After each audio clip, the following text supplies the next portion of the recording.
Halo teman-teman ATL Indonesia. Kali ini kita berjumpa kembali di Kimia Klinik 2. Kita membahas mengenai serum protein elektroforesis atau SPE. Materi ini merupakan bagian pertama atau bagian 1 bersama saya Ahmad Lab di channel ATL Indonesia. Mari kita simak materinya, yang mana materi ini saya dapat dari internet dan saya kompilasi beberapa file. Jadi merupakan materi yang rekombinan, itu materi yang sudah direvisi atau diperlengkap. Oke, kita bahas satu persatu materinya sebagai berikut.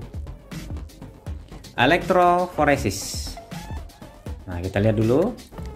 Elektroforesis ini adalah merupakan pemisahan partikel-partikel dengan muatan listrik yang berbeda dengan cara mengalirkan arus listrik melalui campuran partikel yang diletakkan pada suatu medium penyangga.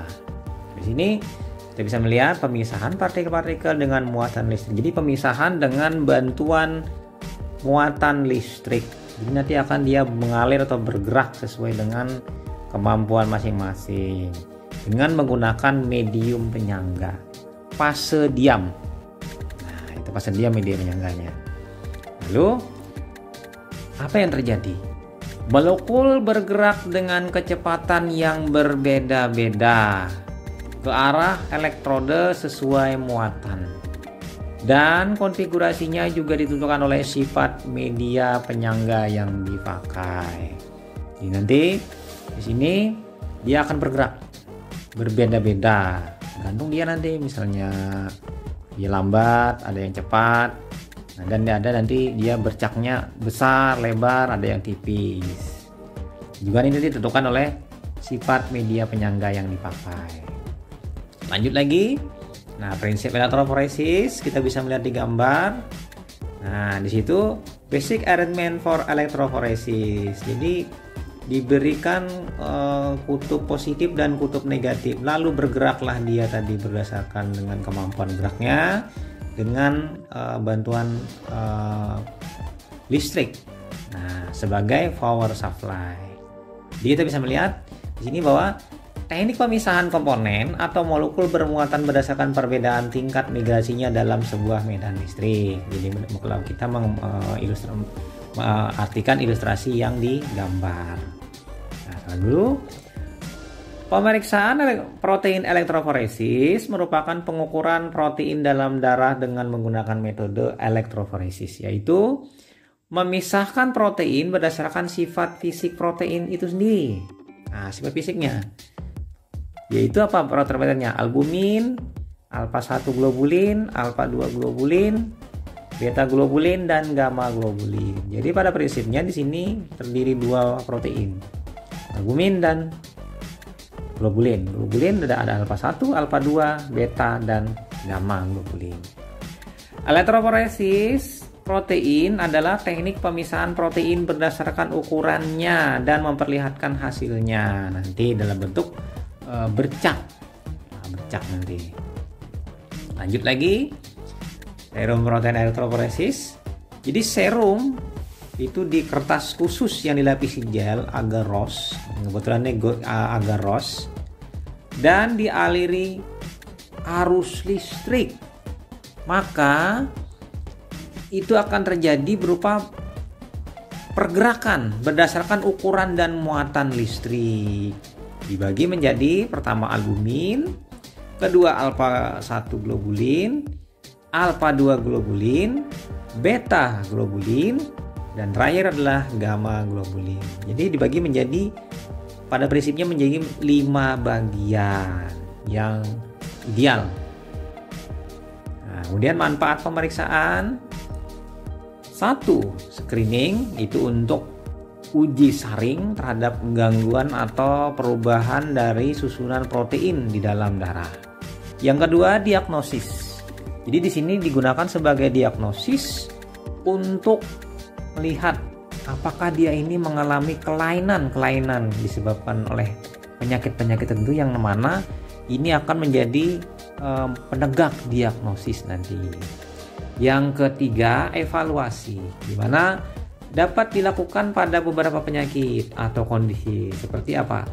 Hepatitis, autoimun, sirosis, inflamasi kronis, abnormalitas alpha-1 antitrypsin. Jadi nanti di sini kita bisa melihat evaluasi apa yang telah terjadi pada pasien tadi setelah proses pengobatan follow up, dan mungkin salah satunya ini nanti prognosis.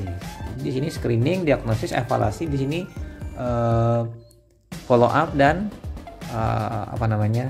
prognosis manfaatnya. Lalu di sini tujuan pemeriksaan dari elektroforesis menunjang diagnosis penyakit, terutama penyakit yang disertai dengan kelainan abnormal protein. Yang mana di sini kita bisa melihat pada beberapa kondisi. 1. Penyakit peradangan. 2. Keganasan. Yang ketiga, sindrom nefrotik. 4. Penyakit hati kronis. Yang kelima, status nutrisi. Jadi hal-hal ini nanti yang menjadi sebuah tujuan untuk diagnosis menggunakan sistem elektroforesis protein. Kita pindah lagi dari elektroforesis. Nah, ini kita bisa melihat, terlihat pada gambar itu ada bercak-bercak yang berbeda-beda pada beberapa spesimen di kutub positif dan kutub negatif. 1, 2, 3, 4, 5, 6, 7, 8. Ada 8 spesimen yang diperiksa, yang mana di kutub positif itu dimulai dari albumin, alpha 1, alpha 2, beta, gamma, dan lainnya. Jadi di sini ada beda-beda nanti ketebalan-ketebalan bercaknya. Ketebalan-ketebalan ini nanti yang digambar di dalam sebuah gambar grafik. Nah, grafik fignya puncaknya berapa nanti. Itu dilihat nanti pada komputer dan bisa dilakukan scanner menggunakan quick scanner. Nah, hasilnya akan seperti ini nanti. Akan terjadi grafik puncak-puncaknya. Kita bisa melihat di gambar. Nah, itu. Kemudian lanjut lagi, kita pindah. Peranalitiknya bagaimana sih? Nah, ini peranalitik. Persiapan pasien. Pertama, untuk persiapan pasien tidak perlu persiapan khusus. Hindari obat yang meningkatkan protein total serum, yaitu steroid, androgen, digitalis, insulin, kontrasepsi oral. Jadi di sini pasien tidak perlu persiapan khusus. Persiapan khusus biasanya sih puasa, misalnya itu persiapan khusus. Kemudian yang ketiga, hindari obat yang menurunkan protein total serum. Laksansia, rifampicin, dextran, dan estrogen. Jadi dua hal yang digarisbawahi di sini. Pertama, hindari obat yang menaikkan dan menurunkan protein. Nah, itu. Yang kedua, tidak perlu persiapan khusus. Jadi hal-hal yang seperti ini harus disiapkan kepada pasien dan ditanyakan kepada pasien. Kemudian persiapan sampel. Nah, ini sampelnya yang kita siapkan. 1. Hindari pemakaian sampel yang ikterik dan lipemik. Jadi spesimen itu yang ikterik, yang kadar bilirubinnya tinggi, itu dihindari. Dan lipemik, yang kadar lemaknya tinggi, hiperlipidemia. Jadi nanti trigliserida dan kolesterolnya tinggi, sementara yang satunya ini bilirubin yang tinggi. Dua hal ini mengganggu nanti. Kemudian yang kedua, hindari hemolisis, pecah sel eritrositnya, dan tourniquet yang terlalu lama, pembendungan yang terlalu lama. Jadi statis aliran darah. Hasil peningkatan palsu, karena meningkat palsu ini apa? Pecah eritrosit, keluar protein dari eritrosit, itu hemoglobin. Kemudian tourniquet akan menstatis aliran di sekitar tempat pengambilan. Jadi hasilnya akan tinggi karena terkonsentrasi atau hemokonsentrasi. Kita pindah lagi ke peranalitik berupa prinsipnya. Nah, ini kita bisa melihat, kita gambar. Dari gambar tadi ada wilayah area positif dan negatif. Yang mana tadi ada terjadi pergerakan nanti. Pergerakan dari negatif ke positif. Apabila ini kalau kita melihat yang negatifnya lebih kuat, maka dia bermuatan negatif, dia akan lebih cepat ditarik oleh kutub positif. Sementara dia nanti ada yang kutub positifnya sebagian besar kutub negatif, dia lebih lambat atau tengah-tengah.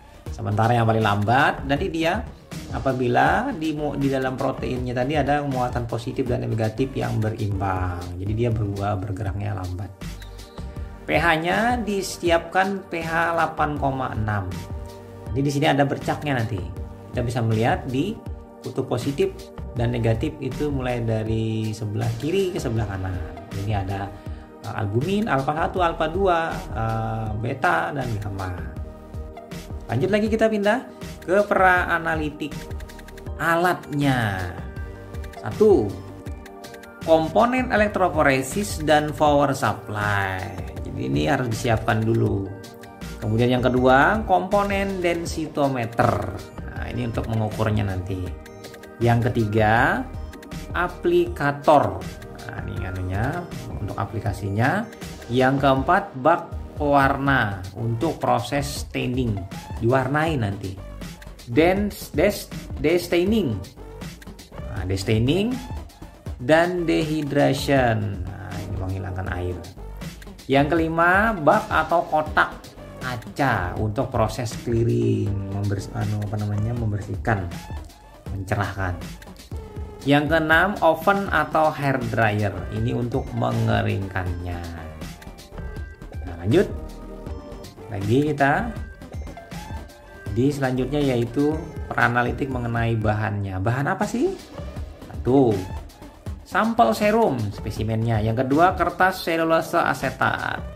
Yang ketiga, larutan buffer trisboric acid EDTA dengan ion strength 0,03 sampai 0,12. Yang keempat, zat pewarna Poncho S. Nah, ini untuk mewarnainya nanti. Yang kelima, destaining solution. Nah, ini untuk menyelesaikan atau mengakhiri pewarnaan. Asam asetat 5% yang dibuat dari asam asetat glasial 5 ml ditambah Aquades 5 ml. Aneh sih, 5 ml asam asetat glasial. Glasialnya 100%, 5 ml ditambah 5 ml. Artinya ini 5% artinya 100 ml. Yang keenam, dehydration solution etanol 96. Jadi nanti setelah diwarnai dilunturkan dengan destaining. Pelunturnya membuangi zat warna yang tersisa, lalu dibuangi airnya dengan etanol 96. Yang ketujuh, clearing solution. Nah, ini yang mengclearingnya. Campuran 7 bagian volume asam asetat dan 3 bagian volume etil asetat. Nah, ini bahan-bahan atau reagen yang diperlukan untuk melakukan pemeriksaan. Lanjut lagi, kita pindah ke analitik. Peranalitik kita selesaikan, masuk ke analitik, ke pemeriksaan. Tadi persiapan sebelumnya, sekarang ke pemeriksaannya. 1. Kertas atau strip yang dilapisi agarose direndam pada larutan buffer. Ini buffer. Yang kedua, ambil sampel cairan serum dari tabung. Lalu tuang sampel pada strip berjejer secara melintang. Nah, ini tuang secara berjejer melintang. Yang keempat, letakkan strip pada break secara mendatar dan sambungkan dengan alat elektroforesis. Setelah letakkan baru sambungkan dengan alat. Yang kelima, pemisahan selesai. Nah, ini sudah terjadi proses elektroforesis, pemisahan selesai. Kemudian dengan pemulasan protein, jadi diwarnai. Hasil berupa protein staining, protein yang diwarnai. Dan dilakukan penilaian dengan densitometer yang dihubungkan elektroforetogram. Densitometer, elektroforetogram, hasil berupa kurva dan hasil prosentase masing-masing fraksi protein. Nah, nanti hasil pemisahan ini nanti dihubungkan dengan elektroforetogram. Di scan dia nanti, lalu di komputer nanti dianalisa dalam bentuk kurva grafik nanti masing-masing protein. Nah, lalu Prosedur persiapan membran dan sampel. Ini prosedurnya. Tadi kan sudah kita kisahkan. Pertama, swag gel in buffer solution, celupkan. Kemudian prefer tissue sample. Lalu load the sample flat. Jadi dimasukkan, disisipkan atau ditambahkan sampel pada flat. Nah, setelah itu proses aplikasi sampel dan elektroforesis. Set up the applicator, lalu transfer sample to gel. Nah, lalu apply tracking dye. Electrophoresis sample, terjadilah proses pemisahan electrophoresis dengan bantuan medan listrik positif dan negatif. Nah, ini rangkaian sederhana electrophoresisnya. Kita apa namanya? Kita ringkasnya.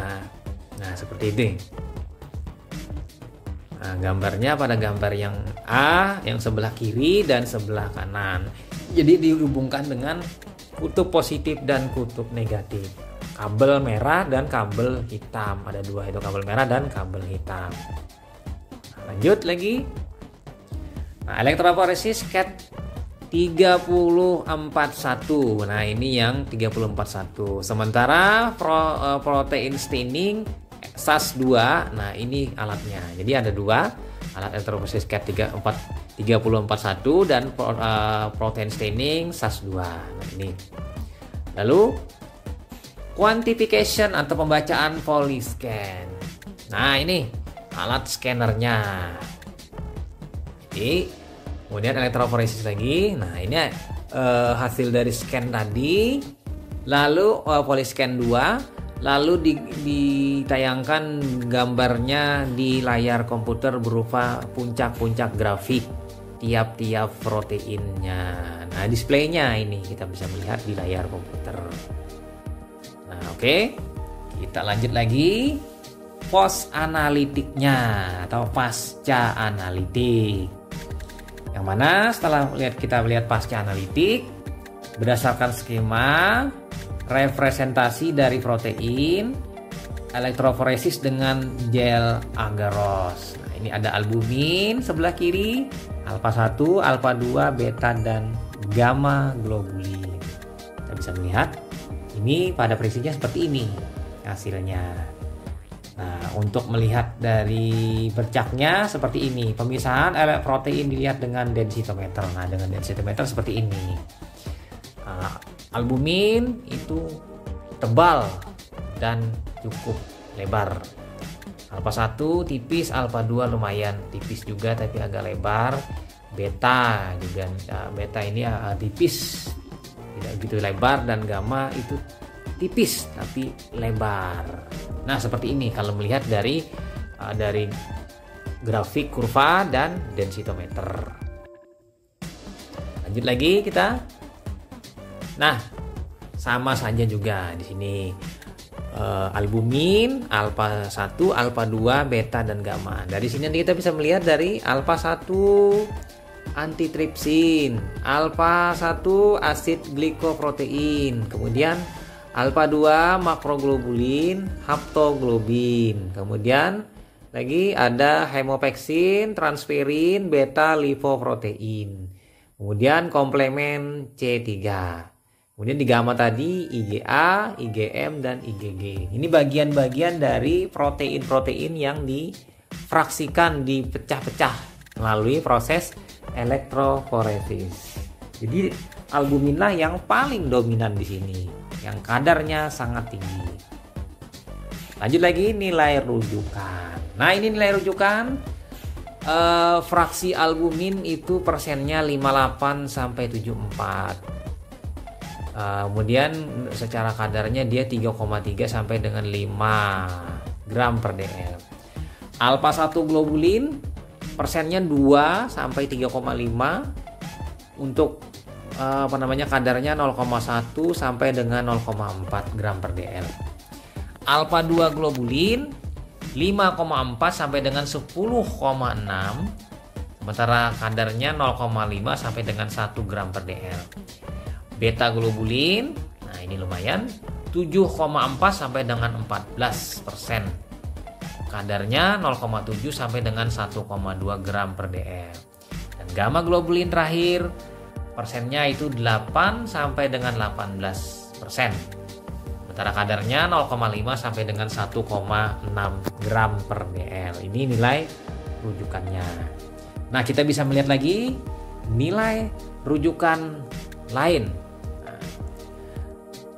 A per G rasio, albumin dengan globulin rasio itu 1,39 sampai dengan 2,23%. Kemudian untuk albumin itu 60,3 sampai 71,4 atau 4,6 sampai 5,4 gram per ml. Ini nilai rujukan lain.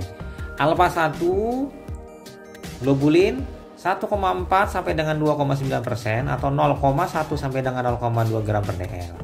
Sementara alpha 2 7,2 sampai 11,3 yaitu atau 0,5 sampai 0,85 gram per ml. Sementara beta, ini beta globulin 8,1 sampai 12,7% atau 0,6 sampai dengan 1 gram per ml. Gamma globulin itu 8,7 sampai 16% atau 0,6 sampai dengan 1,2 gram per ml. Jadi ada perbedaan nilai yang rujukan pertama dengan nilai rujukan yang kedua ini ada perbedaan sedikit. Pada prinsipnya hampir-hampir sama saja walaupun ada berbeda. Kita lanjut lagi. Nah, itu saja teman-teman mengenai elektroforesis protein bagian pertama. Jangan lupa teman-teman subscribe, bunyikan lonceng notifikasi. Sampai jumpa di video selanjutnya. Salam ATLM Indonesia, semoga bermanfaat bagi teman-teman ATLM Indonesia yang kebetulan sedang mempelajari atau materi-materi perkuliahan atau materi-materi tentang elektroforesis protein. Jangan lupa lanjut nanti ke video yang kedua, yaitu elektroforesis protein bagian kedua. Saya Ahmad Le pamit dari Banjarmasin. Bye.